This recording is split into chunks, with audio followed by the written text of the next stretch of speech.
Bismillahirrahmanirrahim. Assalamualaikum warahmatullahi wabarakatuh. Hello everyone. Perkenalkan, nama saya Sugata Nafisa dan rekan saya Lutfi Latifah. Kami dari Prodi Manajemen Bisnis Syariah STI Al-Musadadiyah Garut. Nah, di sini kami akan berbagi materi bersama kalian yaitu mengenai akuntansi zakat dalam mata kuliah manajemen Jiswab, yaitu manajemen zakat, Infak, sedekah, dan wakaf. Selamat menyaksikan. Nah, sebelumnya kalian apakah sudah mengetahui apa itu akuntansi zakat dan PSAK 110? Nah, menurut pernyataan standar akuntansi keuangan PSAK nomor 109 bahwa zakat adalah harta yang wajib dikeluarkan oleh muzaki sesuai dengan ketentuan syariat untuk diberikan kepada yang berhak menerimanya, yaitu mustahik. Sehingga menurut pernyataan standar akuntansi keuangan nomor 109, infak atau sedekah adalah harta yang diberikan secara sukarela oleh pemiliknya, baik yang diperuntukannya dibatasi atau ditentukan maupun tidak dibatasi. Akuntansi zakat dan infak sedekah ini dapat diartikan sebagai suatu proses akuntansi atas transaksi-transaksi zakat dan infak. Sedekah berdasarkan prinsip-prinsip syariat dalam Islam yang menghasilkan informasi keuangan berupa laporan keuangan yang dapat digunakan untuk pengambilan keputusan pihak-pihak yang berkepentingan seperti muzaki dan calon muzaki, pemerintah, masyarakat, umat, mustahik, dan pihak-pihak lainnya. Nah, kemudian di sini ada tujuan akuntansi zakat, infak, dan shodako.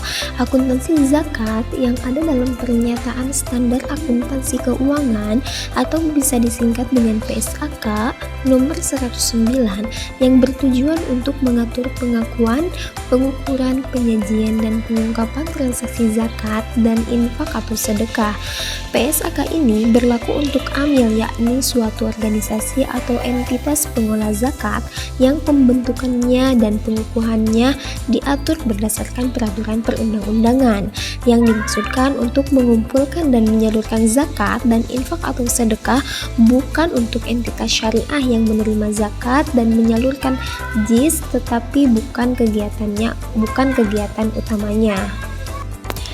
Di sini ada pengakuan dan pengukuran PSAK 109. Yang pertama itu akuntansi untuk zakat, yang dimana ada penerimaan zakat diakui pada saat kas atau aset non-kas diterima dan diakui sebagai penambah dana zakat. Yang kedua yaitu jika muzaki menentukan mustahik yang harus menerima penyaluran zakat melalui amil. Yang ketiga, penurunan nilai aset zakat diakui sebagai pengurang dana zakat jika terjadi tidak disebabkan oleh kelalaian amil, kerugian dan pengurangan dana amil jika disebabkan oleh kelalaian amil. Yang keempat yaitu zakat yang disalurkan kepada mustahik diakui sebagai pengurang dana zakat dengan keterangan sesuai dengan kelompok mustahik termasuk jika disalurkan kepada amil. Yang kelima, amil berhak mengambil bagian dari zakat untuk menutup biaya operasional dalam menjalankan fungsinya. Yang keenam, beban penghimpun dan penyaluran zakat harus diambil dari porsi amil. Yang terakhir, zakat dikatakan telah disalurkan kepada mustahik non-amil hanya bila diterima oleh mustahik non-amil tersebut.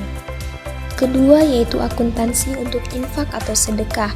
Yang pertama yaitu penerimaan infak atau sedekah diakui pada saat kas atau aset non-kas diterima dan diakui sebagai penambah dana infak atau sedekah terkait atau tidak terkait sesuai dengan tujuan pemberiannya. Yang kedua, aset tidak lancar yang diterima oleh amil dan diamanahkan untuk dikelola dinilai sebesar nilai wajar saat penerimanya dan diakui sebagai aset tidak lancar infak atau sedekah.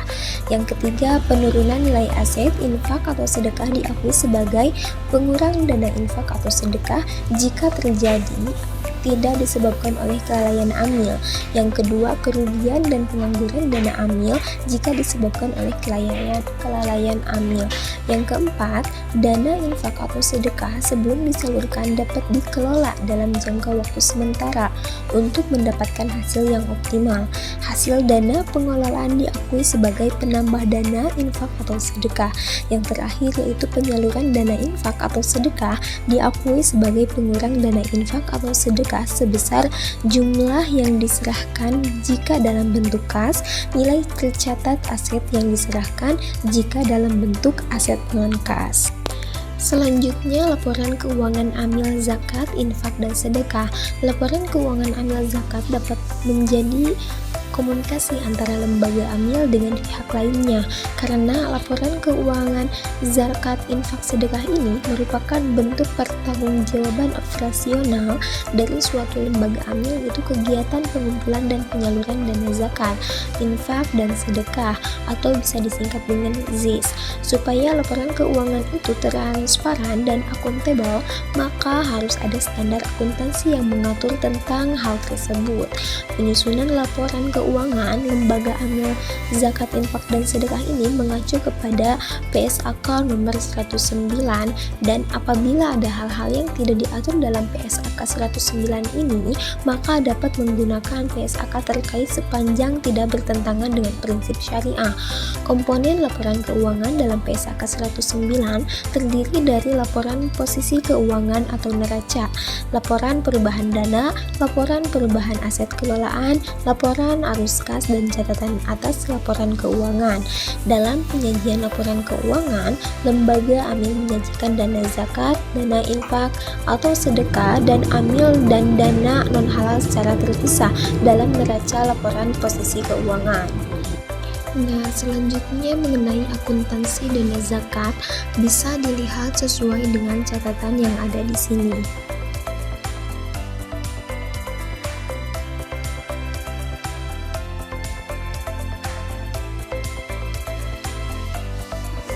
Selanjutnya yaitu PSAK 110 mengenai suku. Suku merupakan surat berharga yang merepresentasikan kepemilikan oleh aset investor melalui penerbit surat utang dengan basis syariah. Suku yang dikenal dengan istilah obligasi syariah ini dapat diterbitkan oleh pihak swasta, perusahaan BUMN maupun negara berdasarkan Fatwa Dewan Syariah Nasional Nomor 32 DSN MUI 9/2002 pada poin ketiga disebutkan bahwa obligasi syariah atau suku merupakan surat berharga jangka panjang berdasarkan prinsip syariah yang dikeluarkan emiten kepada pemegang obligasi syariah, yang mewajibkan emiten untuk membayar pendapatan kepada pemegang obligasi syariah berupa bagi hasil atau margin fee, serta membayar kembali dana obligasi pada saat jatuh tempo. Di sini ada jenis-jenis suku yaitu sebagai berikut. Yang pertama ada suku musyarakah, yang kedua ada suku mudharabah, yang ketiga ada suku izarah, dan yang keempat ada suku istisna. Di sini ada resiko penerlibatan suku. Yang pertama itu ada resiko ketetapan syariah, yang kedua ada resiko operasional, yaitu seperti resiko gagalnya bayar, resiko likuiditas, dan resiko tingkat harga aset. Yang ketiga itu ada resiko pasar, seperti resiko tingkat kupon dan resiko dari nilai dana tukar. Demikian materi dari kami.